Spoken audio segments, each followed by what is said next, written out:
Dobro slušaj moje riječi.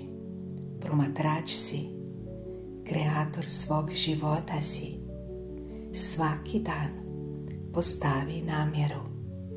Svaki novi dan zapiši za taj dan namjeru. Što ćeš učiti u tom danu? Što ćeš promatrati? Na koji način ćeš napraviti promjenu u svom životu? Svaki dan postavi namjeru tog dana. Namjera može biti sve što poželiš, ali svaki dan imaš priliku da izgradiš novo ja. Danas živi to što želiš. Danas budi to što želiš. Danas živi svoj najbolji život.